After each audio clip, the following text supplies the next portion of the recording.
श्रीगुरुवे नमः। तस्मै श्रीगुरुवे नमः। श्री सद्गुरु चरण कमलेभ्यो नमो नमः। बोलिए श्री सद्गुरुदेव भगवान की जय। राधा गोविंद भगवान की जय। गौरी शंकर भगवान की जय। और जितने भी हमारे प्यारे श्रोतागण हैं उन सब भक्त संतजनों की जय। जय जय श्री राधे श्याम। प्रिय बंधुओं, आज हम अपने प्राण प्यारे बाबा पंडित श्री गया प्रसाद जी महाराज के जीवन चरित्र के विषय में बोलेंगे। उनके परिवार में उनके पुरखाओं का कैसा तपों में जीवन था और जिनके तपों में जीवन से प्रसन्न होकर प्रभु स्वयं बाबा महाराज के स्वरूप में उनके घर में जन्म लिया। बाबा महाराज की ऐसी प्रीति थी अपने ठाकुर जी में कि एक क्षण के लिए भी नहीं रह पाते थे। और अंत में तो ऐसी विरह दशा बढ़ी बाबा की कि नन्हे नन्हे दो अबोध बालक उनके, एक पुत्र और एक पुत्री, दोनों को छोड़कर हाथरस में कोई उनका अपना सगा संबंधी नहीं है, स्वयं का मकान नहीं है, खाने पीने की कोई व्यवस्था नहीं है। दोनों बच्चों को अनाथ स्थिति में छोड़कर अपने गोविंद की गोद में सदा सदा के लिए गिरस्थ लहटी में आकर भजन करने लगे। बाबा की ये विरह दशा क्यों बढ़ी, कैसे बढ़ी, वो राज जाने। एक बार बाबा महाराज के यहाँ हाथरस में ये रासलीला हो रही थी, तो उनके कुछ प्रियजन सखा उनको ले गए जबरन दिखाने के लिए। तो उसी समय जब अभिनय कर रहे थे बालकृष्ण लाल जी स्टेज पर, तो तभी बाबा की नजर पड़ी। छोटे से पलना में पड़े हुए झूल रहे हैं बालकृष्ण लाल जी लेटे लेटे, बाबा की तरफ एकटक देख रहे हैं, बाबा उनकी तरफ देख रहे हैं। तो बाबा अपनी पुष्पों की माला के हार में से बालकृष्ण लाल ने बाबा की हृदय पर एक कमल का फूल फेंक कर मारा, छोटे से बालकृष्ण ने। उसी समय बाबा के हृदय में वो छवि बस गई। बस जैसे ही फूल लगा, न जाने बाबा को क्या हुआ, उस दिन से बाबा बस केवल बालकृष्ण लाल के ही होकर रह गए और निरंतर उनकी याद में रोते रहे, बिलखते रहे। एक क्षण भी आंसू बंद नहीं हुए। पता नहीं ठाकुर जी ने क्या कृपा बाबा पर की कि ऐसा पुष्प मारा, मान लो बाबा का पुष्प मारकर हृदय ही छीन लिया हो। तो उस समय बाबा फिर रोते रहे, बिलखते रहे। जब वो हाथरस से जाने लगी टोली जो रासलीला की थी, तो बाबा का इतना विरह बढ़ा और बाबा गा उठे, कैसे हो छूटे नाहे छुटायो, रसिया बंधो प्रेम की डोरी, कैसे हो छूटे नाहे छुटायो, रसिया बंधो प्रेम की डोरी, कैसी प्रेम मई ब्रज छटा, घटा लखी नाची उठी मन मोर, कैसे हो छूटे नाहे छुटायो, रसिया बंधो प्रेम की डोरी, कैसे हो छूटे नाहे छुटायो, रसिया बंधो प्रेम की डोरी।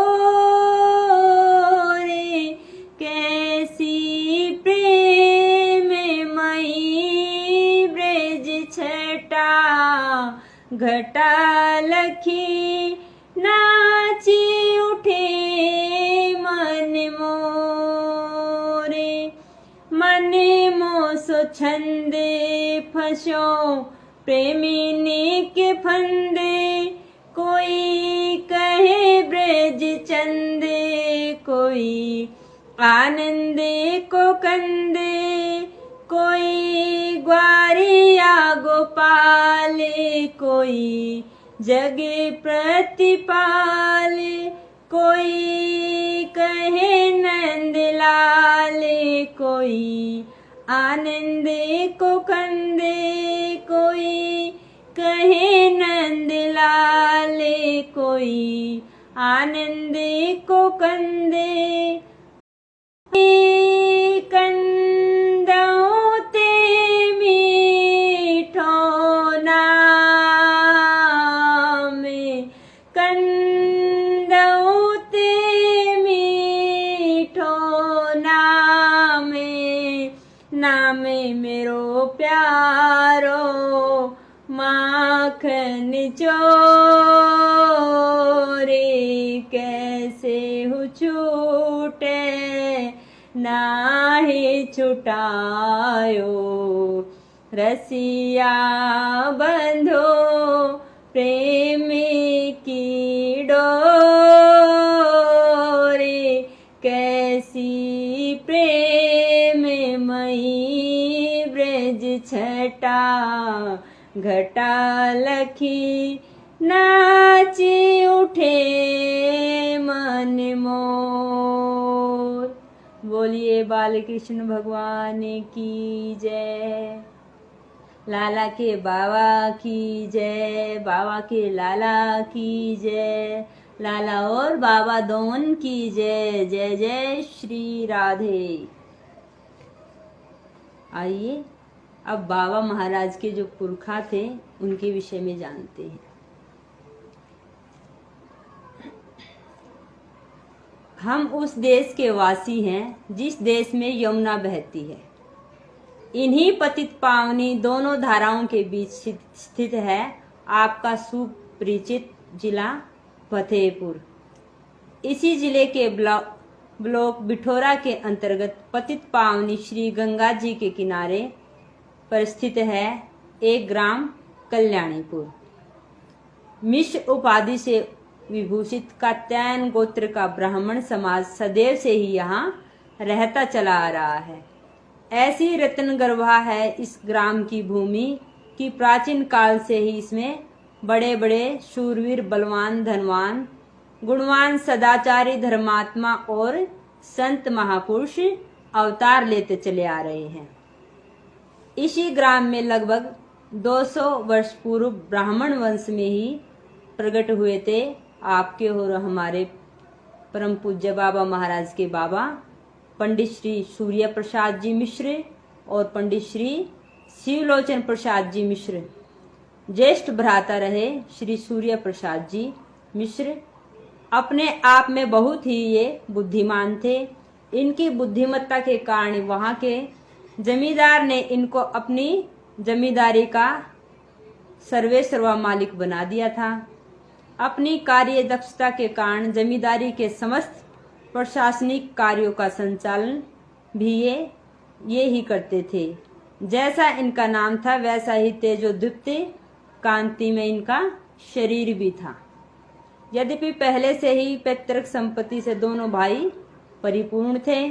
मकान जमीन जायदाद उन दिनों जैसी होती थी वह इनके पास पैतृक विरासत के रूप में भरपूर थी। किंतु इनकी कार्य कुशलता और ईमानदारी के कारण जमींदार ने भी बहुत जमीन इस परिवार को पुरस्कार रूप प्रदान की थी।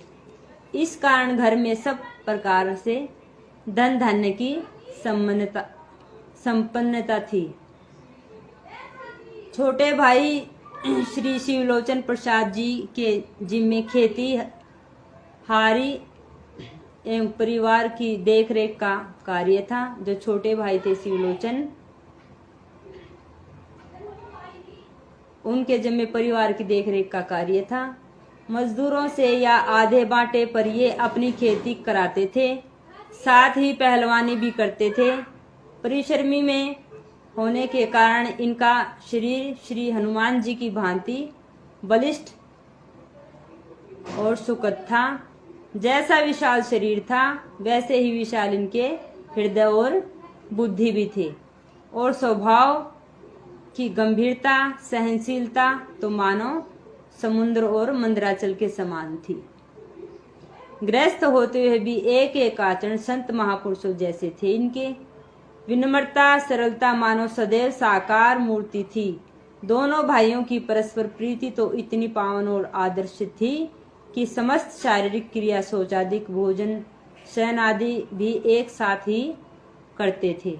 इतना प्रेम था दोनों भाइयों में कि एक क्षण भी एक दूसरे के देखे बगैर नहीं रहते थे। जैसे हमारे राघव सरकार का और भरत जी का आपस में प्रेम था, बिल्कुल ऐसा ही इनका दोनों भाइयों का प्रेम था। परस्पर एक दूसरे को देखे बिना चैन ही नहीं पड़ता था। ये दशा थी परस्पर प्रेम की। समय अनुसार आगे चलकर खेती का विभाजन भी हुआ, परंतु बंधुत्व प्रेम वैसा ही रहा। एक बार वैशाख ज्येष्ठ अप्रैल मई मास की बात है। दोनों भाइयों की खेती में अनाज की कटी हुई फसल पास पास ही रखी हुई थी। इस वर्ष छोटे भाई की पैदावार बड़े भाई से कुछ कम हुई। एक दिन घूमते फिरते बड़े भ्राता श्री उधर जा पहुंचे। अनाज की बामी यानी ढेर को देखकर मन ही मन दुखी हुए और वहीं एकांत में बैठकर सोचने लगे कि अगले वर्ष तक शिवलोचन की पूर्ति तो इस अनाज से हो नहीं सकती, और ये ऐसा सिद्धांतवादी है कि देने पर भी एक दाना तक स्वीकार नहीं करेगा। और भाई का कर्तव्य भाई के प्रति ये बनता है कि उसकी विपत्ति में सहायता करे। देखो कितना प्रेम था इनमें, सिखा रहे हैं कि भाई का भाई के प्रति क्या कर्तव्य बनता है।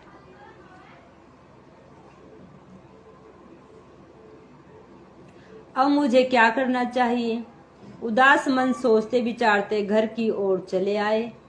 जब मध्यरात्रि हुई सभी सो गए, तब सूर्य प्रसाद जी ने अपने अनाज की बामी यानी ढेर में से उठाकर छोटे भाई अनाज में डाल दिया और दोनों ढेर बराबर कर दिए। इस क्रिया का छोटे भाई को पता तक भी नहीं लगने दिया। ऐसा प्रेम था परस्पर दोनों भाइयों का, ऐसा बंधुत्व था परस्पर दोनों का। श्री राम और श्री भरत जी की जैसी पावन प्रीति थी। दोनों की इसी प्रकार परस्पर अत्यंत प्रेम के साथ जीवन यापन चलता रहा। आज अचानक पता नहीं क्या हुआ, बस बड़े भ्राता आंखों में अंगारे बरसाते तमतमाते हुए आए और अपनी जूती यानी पावरी हाथ में उठाकर लगे तड़ातड़ पीटने छोटे भ्राता के सिर को। एक ओर जूती बाज रही है बड़े भ्राता श्री की, तो दूसरी ओर सिर झुकाए अमल अचल मन और काया से स्थिर मंद मन मुस्कुराते हुए ऐसे शांत बैठे हैं लघु भ्राता श्री की मानो कुछ हो ही नहीं रहा हो। बड़े भ्राता पीटे जा रहे हैं, अचानक ही बाहर से आए और एकदम पीटने लगे। पता नहीं क्या घटना घटी बाहर, उसका गुस्सा छोटे भैया पर उतारा आकर के। लेकिन इनकी सहनशीलता देखो कि हंसते जा रहे हैं और पिटते जा रहे हैं। जब पिटते पिटते बड़े भ्राता श्री थक गए और हाथ से जूती छूटकर दूर जा गिरी, तो तब लघु बंधु उठे और छोटी जूती उठाकर बड़े भाई के हाथों में थमा दी। जब पीटते पीटते जूती हाथ से गिर के एक तरफ गिर गई, तो शिवलोचन प्रसाद उठे और पुनः भैया के हाथ में दी और फिर पीटने लगे। आज पता नहीं क्या हुआ है बड़े भ्राता को कि जूती हाथ में लेकर पुनः पिटाई शुरू कर दी। 4-6 जूती और लगाई, तब होश हुआ